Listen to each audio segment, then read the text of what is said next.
Je m'appelle Catherine. Aujourd'hui, je vis dans un petit village à la campagne, près de Clermont-Ferrand, en France. J'ai 65 ans. Je coude pour des clients, je m'occupe de mon jardin, et je passe une bonne partie de mes journées dans le silence, à regarder les saisons défiler depuis la fenêtre de ma cuisine. Ceux qui me croisent aujourd'hui, calmes et posés, n'imagineraient jamais qu'un jour, j'ai fui ma ville enceinte d'un homme qui n'aurait jamais dû poser les mains sur moi, un homme qui avait prêté serment devant Dieu et l'Église, et qui, malgré cela, a franchi la ligne avec moi. Il ne m'a pas forcé, mais il ne m'a pas arrêté non plus. Et quand j'ai eu le plus besoin de lui, il a choisi de partir. Cette histoire, je l'ai gardée enfouie pendant des décennies, comme un poids tapi au fond de ma mémoire. Maintenant, avec le temps, je sens que je peux la raconter, pas pour demander pardon, ni pour inspirer de la pitié, mais parce que certains secrets vieillissent mal quand on les cache trop longtemps. J'ai grandi à Saint-Laurent-sur-Roche, un village niché dans les collines d'Auvergne. C'était un endroit modeste, avec à peine plus de 300 habitants, où tout le monde connaissait le prénom des enfants des voisins, et où les ragots circulaient plus vite que le vent. Mon père était boulanger, un homme sévère, peu bavard, aux grandes mains toujours couvertes de farine. Ma mère s'occupait de la maison et de moi, leur fille unique, née après des années d'attente et de prière. Notre vie était simple, mais honnête.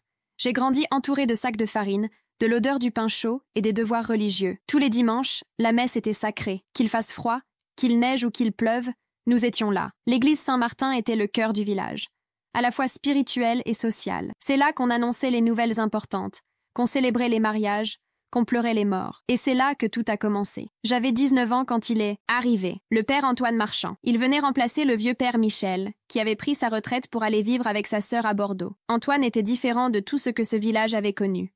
Jeune, 32 ou 33 ans peut-être, grand, avec des yeux profonds et une voix assurée. Il ne portait pas la soutane tous les jours, préférant des vêtements simples, pantalons sombres, chemise blanche, parfois un pull à col roulé les jours froids. Il avait cette manière de regarder les gens dans les yeux quand il leur parlait. Ça dérangeait certains, ça en charmait d'autres. Les dames du village ont vite commencé à murmurer qu'il était trop aimable, trop moderne pour un prêtre. Certaines aimaient ce vent de fraîcheur, d'autres froncèrent les sourcils. Mais personne ne pouvait nier qu'il changeait l'atmosphère dès qu'il entrait quelque part. Il avait une présence qu'on ne pouvait pas ignorer. La première fois que je l'ai vu, l'église était pleine.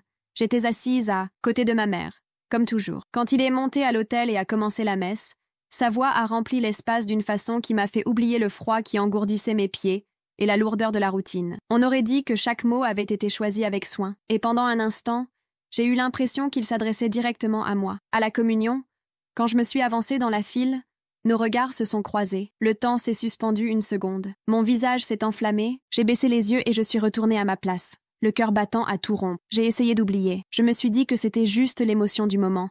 L'excitation de voir quelque chose de nouveau dans un endroit où rien ne changeait jamais. Mais chaque dimanche qui suivait, ce sentiment revenait. J'ai commencé à aller plus souvent à l'église, à aider pour les événements, à me porter volontaire pour nettoyer, organiser, ranger. Il était toujours respectueux, mais attentif. Quand il me voyait, il me souriait avec douceur et me remerciait pour mon aide. Une fois, dans la salle communale, je me suis retrouvée seule avec lui à installer des chaises pour une réunion du conseil. On a parlé de choses banales.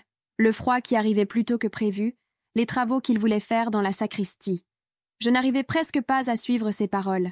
J'avais l'impression de jouer avec le feu, mais je ne pouvais pas m'arrêter. J'ai commencé à refuser les invitations des rares garçons qui s'intéressaient encore à moi. Je n'avais pas la tête à ça. Je trouvais des excuses pour ma mère, qui commençait à se méfier de mon dévouement excessif aux activités paroissiales. Au village, le nom du père Antoine n'était plus seulement lié à la religion. Il devenait un sujet de chuchotement. On disait qu'il était trop gentil avec les femmes, qu'il parlait trop aux jeunes filles.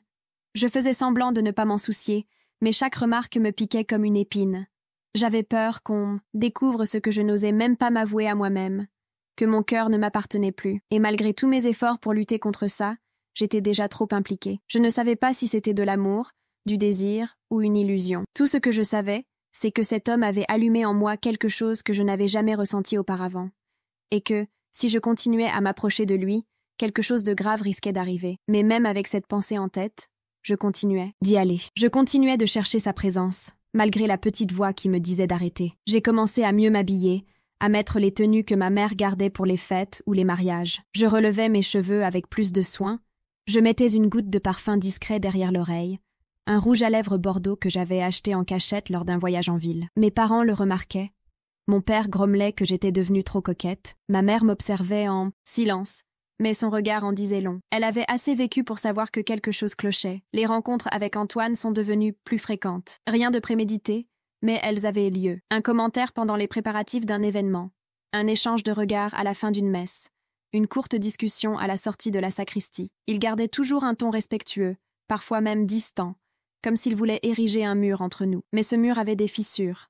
Je le voyais dans la façon dont ses yeux s'attardèrent sur les miens, dont sa voix tremblait une seconde, dont ses doigts frôlèrent les miens en me passant un dépliant ou une boîte. J'ai commencé à réaliser que je n'étais pas la seule à ressentir quelque chose. Lui aussi, même s'il essayait de le cacher. Lors de la fête paroissiale de Saint-Luc, on s'est retrouvés seuls quelques minutes dans la cuisine de la salle. J'organisais les assiettes de dessert.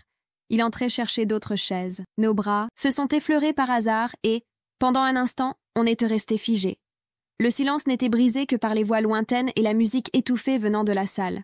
Antoine a reculé d'un pas, a regardé le sol et a dit qu'il valait mieux qu'on retourne là-bas. J'ai hoché la tête, mais avant qu'il ne sorte, je me suis retournée et j'ai attrapé sa main. C'était la première fois que je le touchais volontairement. Il n'a pas retiré sa main tout de suite. Il m'a regardée avec des yeux tourmentés, effrayés, comme s'il portait une vieille culpabilité. Puis, avec un soupir, il a lâché ma main et est parti sans un mot. Cette nuit-là, je n'ai pas dormi. Je revivais la scène sans arrêt, me demandant si j'avais fait une énorme erreur ou si j'avais juste suivi mon cœur. Je me suis mise à réfléchir à ce qu'il ressentait vraiment. Est-ce qu'il me désirait? Est-ce qu'il luttait contre ça depuis des semaines, comme moi? Ou est-ce que je prenais sa gentillesse et son attention pour autre chose? Les jours suivants ont été tendus. J'ai évité l'église pendant 2 ou 3 jours, et quand j'y suis enfin retournée, il a fait comme si de rien n'était. Mais son regard trahissait que quelque chose avait changé. J'avais l'impression qu'on avait franchi une limite, même sans rien dire. Le dimanche suivant, après la messe, il m'a appelé à l'écart, près du portail de la sacristie. Il a dit qu'il voulait parler, mais ailleurs, là où personne ne nous verrait. On a convenu de se retrouver le mardi, après-midi, sur le petit sentier qui menait à l'ancien belvédère du village, un endroit isolé et presque oublié. J'ai passé 2 jours à me demander si je devais y aller. Je savais que je m'aventurais en terrain dangereux, mais mon envie de le voir, de comprendre, d'entendre ce qu'il avait à dire était plus forte que la peur. Ce mardi-là, j'ai raconté à ma mère que j'allais rendre visite à une amie. J'ai enfilé un long manteau, noué mon foulard avec soin autour du cou et marché jusqu'au lieu convenu. Il était déjà là, les bras croisés, appuyés contre le muret de pierre, le visage tourné vers la vallée. Quand je me suis approchée, il s'est retourné lentement et m'a souri avec une tristesse dans les yeux. Pas de formalité. Il a commencé en disant qu'il savait que je me rapprochais trop et qu'il aurait dû m'en empêcher, mais qu'il n'y arrivait pas. Il a avoué qu'il ressentait quelque chose depuis les premières semaines, mais qu'il luttait contre ça tous les jours. Il disait prier pour trouver la force, mais que chaque fois qu'il me voyait, sa foi vacillait. J'ai écouté sans l'interrompre. Mon cœur battait à tout rompre. Mes mains tremblaient. Quand j'ai enfin pris la parole, j'ai dit que je ressentais la même chose, que je ne savais pas ce que c'était, mais que c'était réel, pas une chimère, pas une illusion de gamine. On est resté silencieux pendant de longues minutes. Le vent froid me fouettait le visage, mais je ne le sentais pas. Il s'est rapproché un peu, hésitant, comme s'il attendait encore un signe divin pour l'arrêter. Il n'y a pas eu de baiser, pas de contact. Juste un instant où nos regards se sont croisés avec une sincérité qui a mis la vérité à nu entre nous. Il a dit qu'il devait réfléchir, que c'était trop grave, que ça pourrait détruire nos vies à tous les deux. J'ai répondu que je ne voulais pas le détruire, que je voulais juste comprendre quoi faire de ce qu'on ressentait. Il m'a demandé du temps. Il a dit qu'on devait s'éloigner un peu. J'ai accepté, même si je savais que le temps n'effacerait pas ce qui brûlait en moi. Au village, j'ai continué à faire comme si rien n'avait changé. Mais tout avait changé. J'étais amoureuse d'un prêtre. Et pire encore, il l'était de moi. C'était le genre d'histoire qui finissait en tragédie ou en scandale, mais même ainsi, je n'arrivais pas à reculer. À chaque messe, à chaque rencontre fortuite, le sentiment grandissait. Et même si le silence entre nous parlait plus fort que les mots, on savait qu'on marchait vers un point de non-retour. Un choix allait devoir être fait, et quelqu'un en sortirait blessé. Après ce jour au belvédère, tout a changé entre nous. Même sans mots directs ni promesses. J'ai essayé de prendre mes distances, de réduire ma présence aux activités de l'église, de retrouver une routine qui ne me convenait plus. Mais il était trop tard. Quelque chose en moi s'était transformé. Ce n'était pas juste une passade ou un caprice de jeunesse. C'était de l'amour. Un amour interdit, jugé par tous, mais bien réel en moi. Et plus j'essayais de l'ignorer, plus il grandissait, envahissant mes pensées, mes choix, mon corps. À la messe, je me suis mise à m'asseoir plus au fond, pour ne pas attirer l'attention. Mais il suffisait qu'il monte à l'autel, qu'il élève la voix pendant l'homélie, pour que tout en moi tremble. Lui aussi avait changé. Il parlait avec plus de sérieux, plus de froideur. Il évitait les regards, les sourires, les gestes qui le rendaient si accessible avant. Certains habitants ont remarqué qu'il semblait plus distant, plus réservé. On disait qu'il était peut-être malade, qu'il avait l'air fatigué. Personne ne soupçonnait que ce n'était pas une fatigue physique. C'était une lutte intérieure qui le rongeait jour après jour, comme elle me rongeait moi. C'est par un après-midi glacial de novembre que l'inévitable s'est produit. Je revenais de chez une vieille dame pour qui je cousais, en passant devant l'église. Antoine en sortait, une sacoche à la main, le visage marqué. Nos regards se sont croisés par réflexe.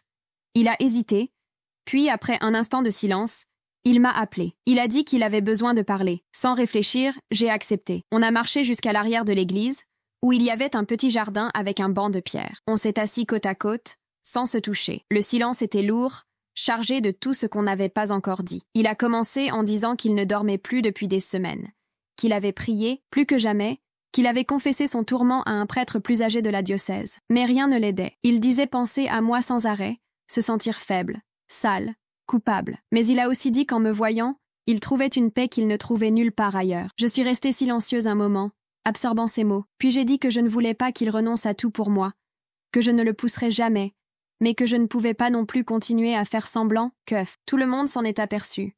Il m'a pris la main et l'a portée à son visage, fermant les yeux comme s'il cherchait du réconfort dans ce geste. On est resté comme ça un temps que je ne saurais mesurer. Le monde aurait pu s'écrouler autour de nous, je ne l'aurais pas remarqué. Quand il a rouvert les yeux, il a dit qu'il ne savait pas quoi faire, que sa vocation était réelle, mais que ce qu'il ressentait pour moi l'était aussi. Je lui ai répondu avec la seule vérité que je connaissais.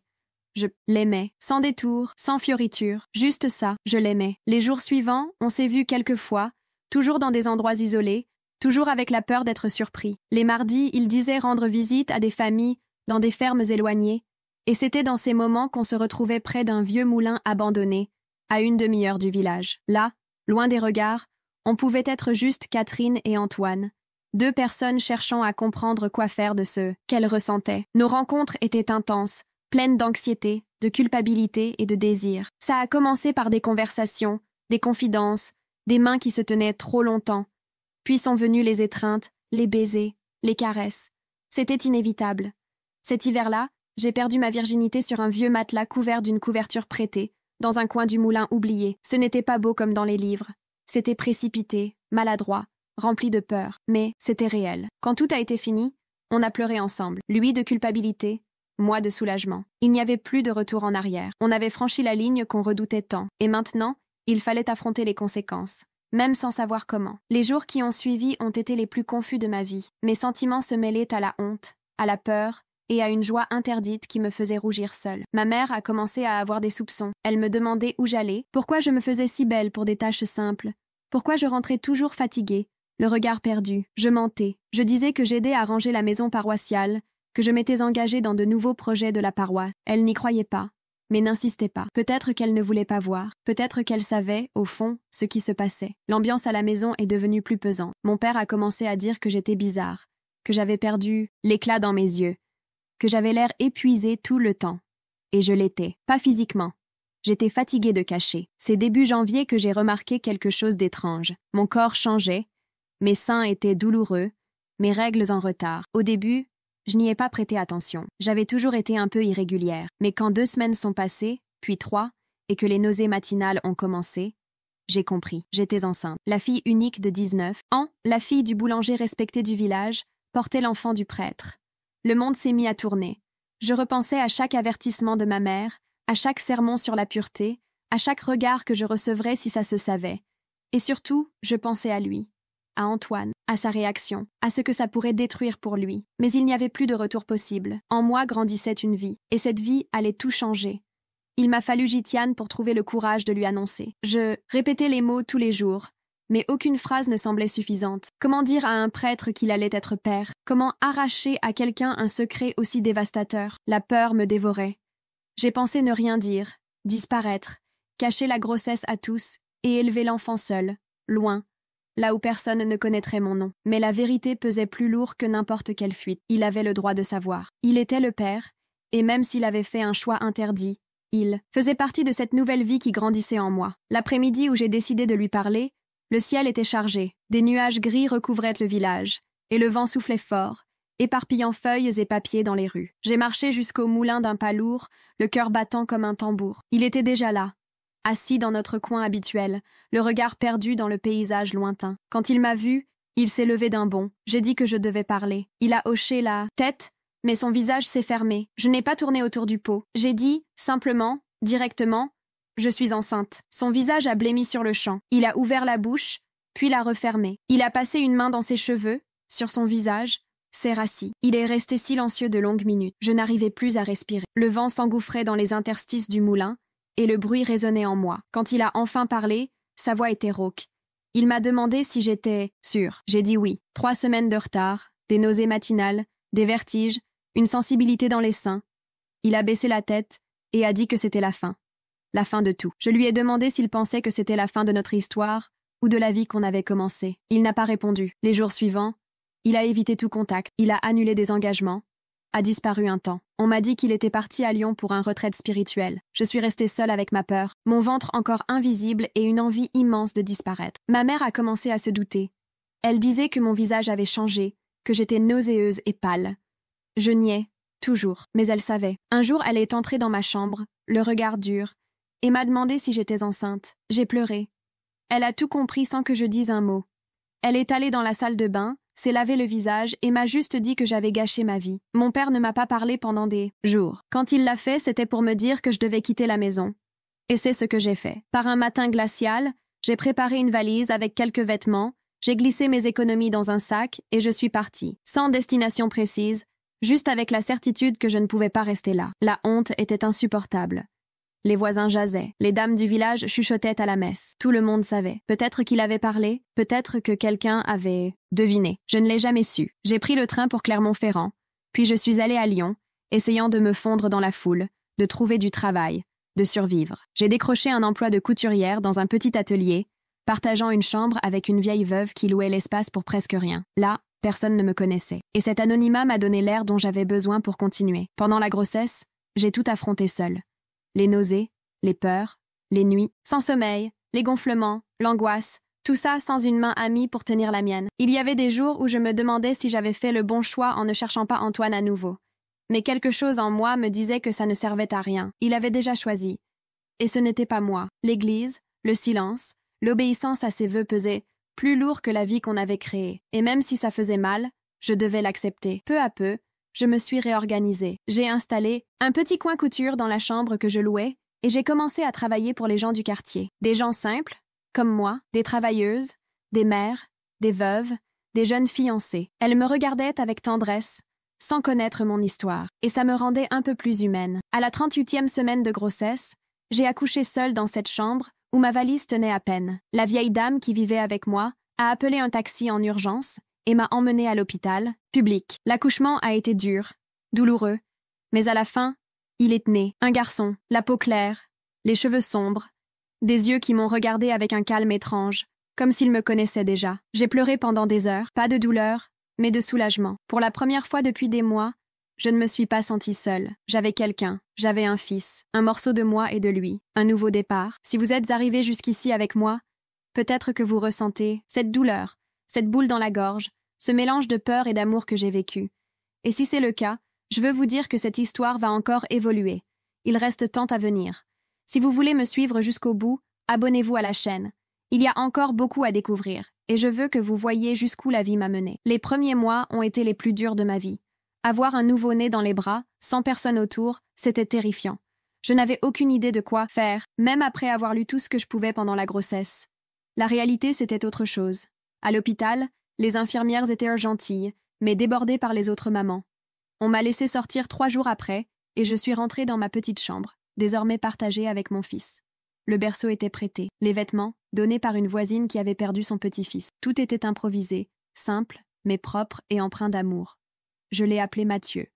J'avais toujours aimé ce prénom, et je voulais qu'il ait quelque chose à lui, sans l'ombre de son père. L'allaitement a été un défi. Mon corps me faisait mal, je pleurais d'épuisement, mais je ne pouvais pas m'arrêter. Certains jours, je mangeais à peine. Les rares commandes de couture que j'avais, je les faisais la nuit, pendant que Mathieu dormait.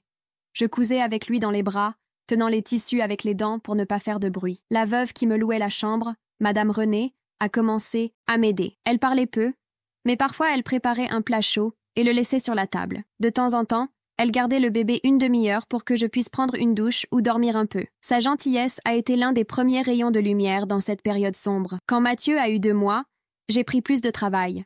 J'ai fait des ourlets pour des uniformes scolaires d'une école publique voisine et j'ai été payée correctement. J'ai acheté des couches, du savon, une nouvelle couverture. Chaque petite victoire était immense. Vivre avec si peu m'a appris à apprécier ce qui comptait vraiment. Mon temps se mesurait entre les tétés, les pleurs, les coutures et les courtes marches jusqu'au marché. Et malgré l'épuisement, un nouveau sentiment naissait en moi, la force. Pour la première fois, j'ai commencé à croire que je pouvais y arriver, que j'étais peut-être plus forte que je ne le pensais. J'ai commencé à sortir davantage avec Mathieu. Je tenais à l'habiller avec soin, à le garder propre et parfumé. Les gens nous voyaient dans la rue et souriaient. Certains de m'en streetaient si son père était soldat, s'il était mort à la guerre. Je me contentais de sourire, sans répondre. Avec le temps, j'ai appris à vivre avec l'absence d'une figure paternelle. Pas parce que ça ne faisait plus mal, mais parce que j'ai arrêté d'attendre. J'ai compris qu'il ne viendrait pas, qu'il ne me chercherait pas, ni Mathieu. Accepter ça a été un processus lent, mais nécessaire. La douleur s'est transformée en silence. Puis le silence est devenu de la résilience. J'ai réussi à louer une chambre plus grande après quelques mois. Toujours simple, mais avec une fenêtre qui laissait entrer le soleil le matin. Mathieu grandissait en bonne santé.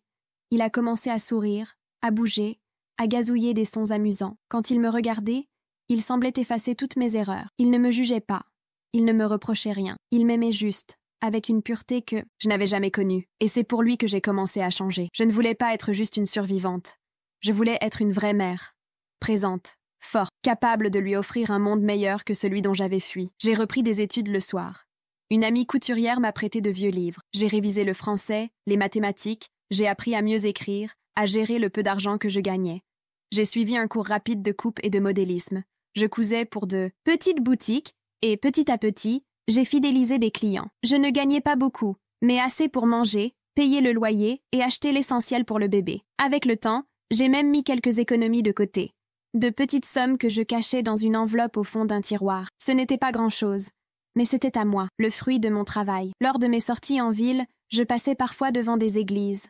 Les cloches me remuaient encore. Je pensais à Antoine, à ce qu'il devenait, s'il était toujours prêtre, s'il avait été muté, s'il pensait à moi, s'il savait que Mathieu existait. Je n'ai jamais eu de ses nouvelles. Je n'ai jamais cherché. J'ai gardé notre histoire comme une cicatrice refermée. Elle ne saignait plus, mais ne disparaissait pas non plus. Parfois, les nuits calmes, quand Mathieu dormait dans mes bras, je me laissais me souvenir, mais pas avec colère, juste comme on se rappelle un temps révolu. Un temps qui, malgré tout, avait été réel. Mon fils est devenu mon monde. Tout ce que je faisais, c'était pour lui. Chaque point de couture, chaque pièce livrée à temps, chaque nuit blanche était un pas vers un avenir que je ne pouvais pas encore dessiner, mais qui devait être meilleur que le passé. J'ai commencé à rêver d'un petit atelier, d'une vie plus stable, d'une bonne école pour Mathieu, des rêves simples, mais qui me tenaient debout. La victoire ne venait pas d'un miracle, elle venait du quotidien, de l'effort, de la routine, du choix de continuer même quand tout semblait s'effondrer. Les voisines qui me regardaient avec méfiance au début ont commencé à me saluer avec respect. Certaines me confièrent leurs enfants quelques heures quand elles devaient s'absenter. Mathieu est devenu la mascotte de la rue. Les vieilles dames l'appelaient « le petit ange ». Et c'est ainsi que je le voyais. Un ange né d'une erreur, mais qui n'en était pas une. Un cadeau inattendu, difficile, mais chargé de sens. Pour la première fois depuis longtemps, j'ai commencé à ressentir de la paix. Pas une paix parfaite, mais assez pour respirer plus légèrement. La douleur était toujours là, mais elle n'était plus au centre de ma vie. Mathieu, lui, l'était. Il avait 4 ans quand j'ai commencé à récolter les fruits de mon travail. Le petit espace que j'avais aménagé dans la chambre du fond est devenu un atelier improvisé. Un vieux comptoir est devenu ma table de coupe, la machine à coudre. Je l'ai eue en échange d'un paiement contre une robe. Avec l'aide d'une amie qui travaillait dans un salon de coiffure, j'ai commencé à faire connaître mes services auprès des mariés et des demoiselles d'honneur du quartier. Peu à peu, mon nom s'est répandu et les commandes ont augmenté. Je travaillais sans relâche, mais pour la première fois, je me sentais maîtresse de moi-même. Mathieu était mon assistant. Il s'asseyait près de moi avec des bouts de tissu, inventait des histoires, me faisait rire avec ses questions curieuses. Il grandissait en bonne santé, intelligent, plein d'énergie. Je l'emmenais et le ramenais de l'école tous les jours, fière. Je tenais à être présente aux réunions, aux événements, aux spectacles de fin d'année. J'étais la mère qui était toujours là, même fatiguée, même débordée. Je ne l'ai jamais laissé manquer d'amour. S'il demandait après son père, je disais que c'était une histoire compliquée, qu'il comprendrait un jour. Il acceptait parce qu'il me faisait confiance. Il ne m'a jamais réclamé ce que je ne pouvais pas lui donner. Avec le temps, j'ai appris à regarder le passé avec moins de douleur. Pas parce que j'avais oublié, mais parce que j'ai compris que c'était une partie de mon histoire. Et sans elle, je ne serais pas celle que je suis devenue. Antoine a laissé une marque profonde en moi, mais ce n'était plus une plaie ouverte. C'était un souvenir qui, bien que douloureux, m'avait aussi donné la plus grande bénédiction de ma vie. Je ne l'ai jamais recherché. Je n'ai jamais su s'il était resté prêtre ou s'il avait abandonné la soutane. Pendant des années, j'ai imaginé le croiser par hasard dans la rue, ou recevoir une lettre, une demande de pardon, n'importe quoi. Mais ça n'est jamais arrivé. Et à un moment, j'ai cessé d'attendre. J'ai noué de nouvelles amitiés. Vivre avec d'autres mères m'a fait réaliser que je n'étais pas la seule à porter des fardeaux cachés. Partager des douleurs et des victoires avec elles m'a donné de la force. Avec une voisine, j'ai suivi un cours d'entrepreneuriat organisé par la mairie. J'ai appris à gérer mes finances, à mieux tarifer mes services, à négocier avec des clients exigeants. C'est là que j'ai compris que je pouvais aller plus loin. J'ai rêvé d'un espace à moi, avec une vitrine, des étagères, des cabines d'essayage. Un lieu où je pourrais montrer au monde tout ce que j'avais appris à la dure, en cousant la nuit avec un bébé dans les bras. 2 ans plus tard, j'ai ouvert mon propre atelier. Petit, mais charmant. Avec une vitrine ornée de robes délicatement exposées et une enseigne avec mon nom en lettres cursives, Catherine Couture. C'était le nom dont j'avais rêvé dans cette chambre étroite. La première fois que j'ai ouvert les portes, j'ai pleuré. Pas de tristesse, mais de fierté. Je repensais à chaque épreuve, à chaque point cousu avec les mains endolories, à chaque nuit passée avec Mathieu malade dans mes bras. Cet endroit, c'était plus qu'un atelier. C'était la preuve vivante que j'avais triomphé, même quand tout semblait dire que je n'y arriverais pas. Les années ont passé, et Mathieu a grandi vite. C'était un adolescent poli, sensible, observateur. Il avait des facilités avec les langues et rêvait d'étudier à l'étranger. Je l'encourageais toujours. Je lui disais qu'il pouvait aller où il voulait, que le monde était trop grand pour se limiter à un quartier. On n'a jamais parlé ouvertement d'Antoine. Il a cessé de poser des questions avec le temps, comme s'il sentait qu'il y avait un vide, qu'on ne comblerait peut-être jamais. Parfois, je me demandais s'il méritait de savoir la vérité, si je devais lui dire. Mais quelque chose m'en empêchait toujours. Peut-être la peur, peut-être la protection, ou peut-être que je savais simplement que l'absence fait aussi partie de la vie. J'ai commencé à participer à des événements de mode locaux, à collaborer avec d'autres couturières, à donner des ateliers pour des femmes qui voulaient apprendre un métier. Beaucoup étaient des mères, célibataires, des immigrés, des femmes qui repartèrent de zéro. Comme moi. Je voyais en elles la même force que j'avais dû trouver. Je racontais mon histoire avec prudence, sans trop de détails, mais avec cœur. Je disais qu'on pouvait y arriver, même avec peu, même sans soutien, même quand le monde était contre nous. Et elle me croyait, parce qu'elle voyait en moi une femme ordinaire, comme elle, qui avait simplement décidé de continuer plutôt que de s'arrêter. Mathieu a eu 18 ans et a été accepté dans une université à Toulouse. Quand il a reçu la lettre, il a sauté de joie. J'ai pleuré en cachette, pas de tristesse, mais de gratitude. Mon garçon allait s'envoler, découvrir de nouveaux horizons, écrire sa propre histoire. J'ai tenu à l'accompagner jusqu'à son nouvel appartement étudiant.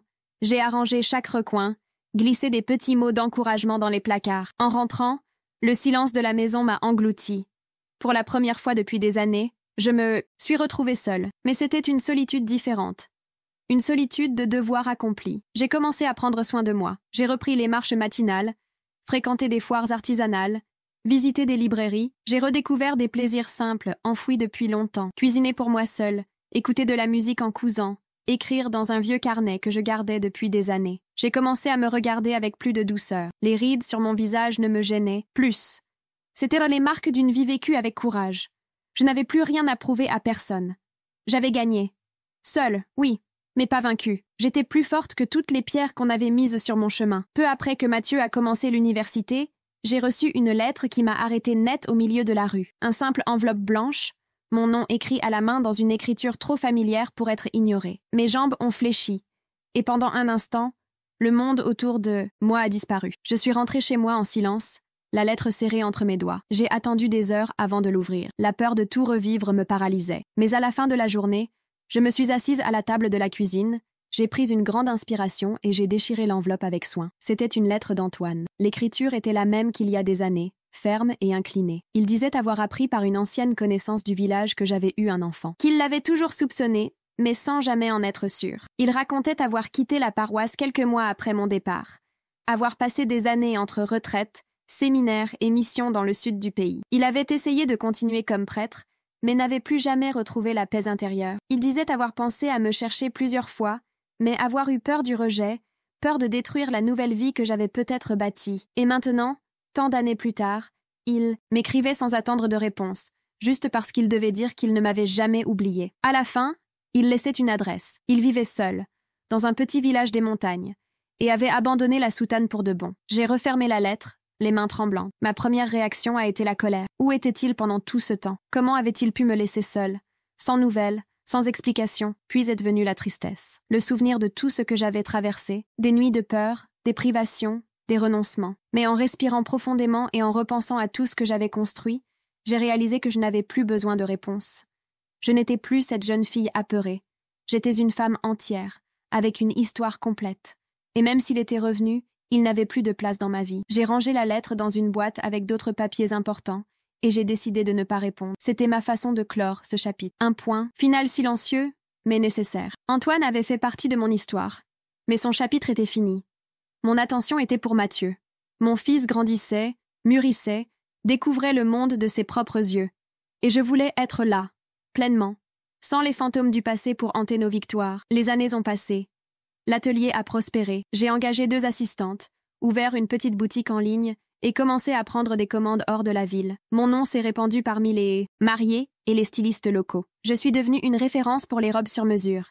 C'était un travail dur, mais gratifiant.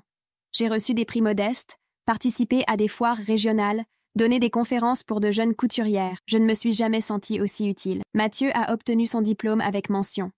Il a trouvé un emploi dans une entreprise technologique à Paris. Il rentrait à la maison les week-ends ou pour les fêtes. Et à chaque retrouvaille, je voyais un homme intègre, sensible, généreux. Je ne lui ai jamais parlé de la lettre d'Antoine. Peut-être qu'un jour je le ferai. Mais pour l'instant, j'ai gardé ce secret comme un bouclier. Il n'avait pas besoin de porter ce fardeau. L'absence avait déjà été assez dure comme ça. Et il s'était construit sa propre identité sans avoir besoin d'un passé qui aurait pu le blesser. Pour les 30 ans de mon fils, on a organisé un dîner simple à la maison. Des amis, des collègues, des voisins de longue date sont venus. À la fin de la soirée, il m'a prise à part et m'a dit que s'il devenait un jour la moitié de la mère que j'avais été pour lui, il se sentirait déjà accompli. Il m'a serré fort dans ses bras, les yeux humides. À cet instant, j'ai senti que tout en valait la peine. Chaque sacrifice, chaque douleur, chaque point de couture fait en silence pendant qu'il dormait, tout prenait sens. Aujourd'hui, retraitée, je continue à coudre pour le plaisir, je fais des pièces pour des dons, j'enseigne les bases de la couture dans un centre communautaire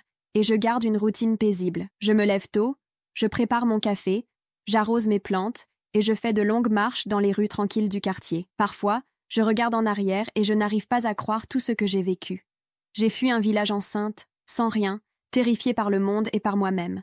Et aujourd'hui, j'ai la paix de quelqu'un qui a affronté l'impossible et qui a continué, même sans savoir où aller. Yolai, il n'y a pas de recette pour surmonter. Chaque femme a son histoire, ses blessures, ses choix. Mais s'il y a une chose que j'ai apprise, c'est qu'on peut toujours recommencer, même quand le monde nous tourne le dos, même quand l'amour devient absence, même quand tout semble perdu. Il y a toujours un lendemain qui nous attend. Et le plus important, il n'a pas besoin d'être parfait. Il suffit qu'il soit possible. Cette histoire n'est qu'une parmi tant d'autres qui méritent d'être entendues.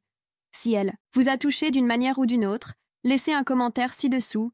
Dites-moi ce que vous avez ressenti, ce qu'elle vous a évoqué, ou même ce que vous aimeriez voir dans une prochaine histoire. Et si vous n'êtes pas encore abonné à la chaîne, c'est le moment. Cliquez sur s'abonner, activez les notifications et partagez cette vidéo avec quelqu'un qui, vous le savez, a besoin de l'entendre aujourd'hui. Merci de m'avoir suivi jusqu'au bout. On se retrouve pour la prochaine histoire. À bientôt.